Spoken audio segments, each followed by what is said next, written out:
this. See? Just like that. They were so happy. Gave a lot of them out for that. It was an incredible job. You know, we had 52 tankers. People don't realize, so that they could refuel. We had many fighter jets, F-22s, and, F-35s. We had many. It was an amazing operation. It was flawless. Compare that to the operation when they went in with the helicopters crashing and everyone running around the desert, and the prisoners being taken. And that was Jimmy Carter. And what a horrible thing. This was the exact opposite. This was the exact opposite of what they did in leaving a very, very nice place. The Taliban runs a tough operation in Afghanistan, and I think it was the most embarrassing day in the history of our country. That was Biden. I was leaving, and we would have left through strength, tremendous strength. We would have had tremendous, we would have kept Bagram, which is the air base, one of the largest runways in the world, one of the most powerful. You could land anything on it, many, many feet thick. You don't build them that way anymore. You can't. But we left it, and now China's occupying that air base. This was the most incompetent administration in history, the Biden administration.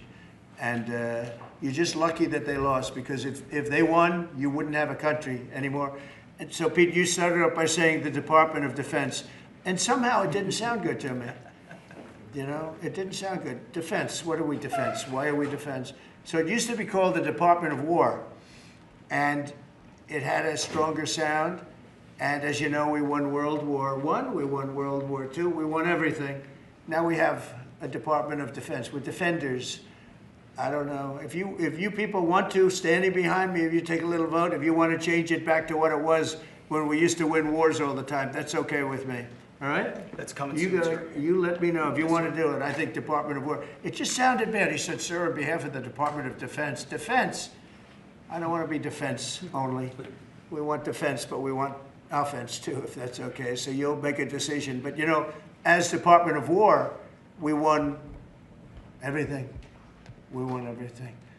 And I think we're going to have to go back to that. In the meantime, I've stopped all of these wars. I've stopped them. A big one would have been India and Pakistan.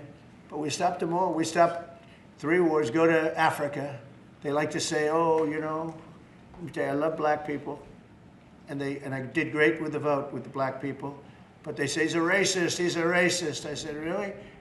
For 35 years, a war raged between Rwanda and the Republic of the Congo. And it was a vicious war. 9 million people were killed with machetes, largely. Hatchets, machetes. That went on for more than 30 years, but 34, 35 years. And I stopped it. In fact, the presidents are coming in a week or two to sign we have the foreign ministers, it's all signed, the war stopped. But I got it stopped and saved a lot of lives. The Congo, it's deep into deepest, darkest Africa. I got that war stopped. Nobody else could have done that. We did a lot of jobs. We did a lot of wars were stopped that nobody thought would even be possible. And I'll tell you what, the war with India and Pakistan, that was the next level. That was going to be a nuclear war. They already shot down 7 jets. That was raging. And I said, you guys want to do trade? We're not doing any trade. We're not doing anything with you if you keep fighting. You got 24 hours to settle it. They said, well, there's no more war going. And I used that on numerous occasions. Trade, I used whatever you had to use. But we got 7 of them stopped. And the one I thought would be easiest, frankly, was going to be Russia and Ukraine. But that turns out to be some big personality conflicts. It's one of those things. But we're going to get that stopped eventually. We're going to get that stopped too. 7,000 soldiers died last week.